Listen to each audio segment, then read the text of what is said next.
ጎበዝ ይሄንን ምስክርነት ሳይሰጡ መሄድ በእውነት ንፉግነት ነውና እዚህ አርሊንግተን ቨርጂኒያ ውስጥ ብሩንዶ የሚባል የኢትዮጵያ ሬስቶራንት አለ።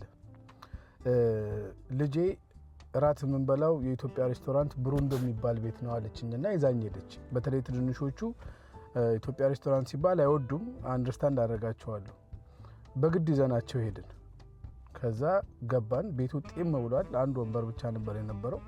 ገባን፣ ተቀመጥን። ዌትረሶቹ በጣም የሚገራርሙ ደስ የሚሉ ሳቃቸው፣ ስማይላቸው፣ ፍጥነታቸው ልነግራቸው አልችልም። ወንድም ሴትም አስተናጋጅ ነው ያለው። የሬስቶራንት ኦነሮች በነገራችን ላይ ሴቶችን ብቻ የሚቀጥሩት፣ በተለይ እነዚህ ወጣ ወጣ ያለ ነገር ያላት ሴት የሚቀጥሩት ከስተመሩ ያንን አይተው ይመጣል የሚል ሀሳብ ስላላቸው ነው። እዚህ ቤት ግን ወንድም ሴትም ነው ያለው አስተናጋጅ ማለት ነው። እና ዩኒፎርም አላቸው፣ እንደዚህ የሚናገሩበት ሬዲዮ አላቸው። ፍጥነታቸው ይሄ የኔ ቴብል ነው ያ ያንቺ ቴብል ነው ምናምን ብሎ ነገር የለም። ሁሉም እየመጡ ነው የሚታዘዟችሁ። ሁሉንም ማዘዝ ትችላላችሁ። የትኛዋን ቻንት ድረስ ምናምን ብሎ ነገር የለም። መጡ፣ ታዘዝን። ምንድነው ናሽቪል ጥብስና ክትፎ አለች። 7 ደቂቃ እኔ ያየው ነበር፣ ታዘባለሁ እኔ ብዙ ጊዜ። በ7 ደቂቃ ውስጥ ኦርደሩ መጣ። ፖርሽኑ በቂ፣ ጣዕሙ ልዩ፣ ዋጋው ፌር። አይስወር ጋር ነው የምላችሁ። ማስታወቂያ አይደለም በነገራችን ላይ፣ ሲጀመር ማስታወቂያ የሚፈልግ ቤት አይደለም። ምሳ ሰዓት ላይ ከሄዳችሁ አሉ 30-45 ደቂቃ ቆማችሁ ነው ወንበር የምታገኙት። በጣም ቢዚ ናቸው።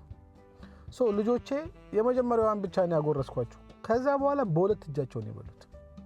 በማግስቱ እነሱ ራሳቸው ብሩንዶ እንሂድ ብለውኝ ሄድን።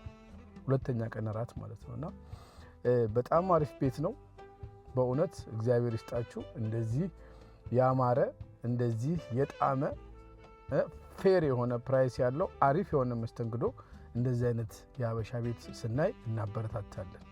ሌላው ምንድነው እኛ ኢትዮጵያውያን ብዙ ጊዜ ጉግል ሪቪው አንሰጥም። ጉግል ሪቪው በጣም ይጠቅማቸዋል።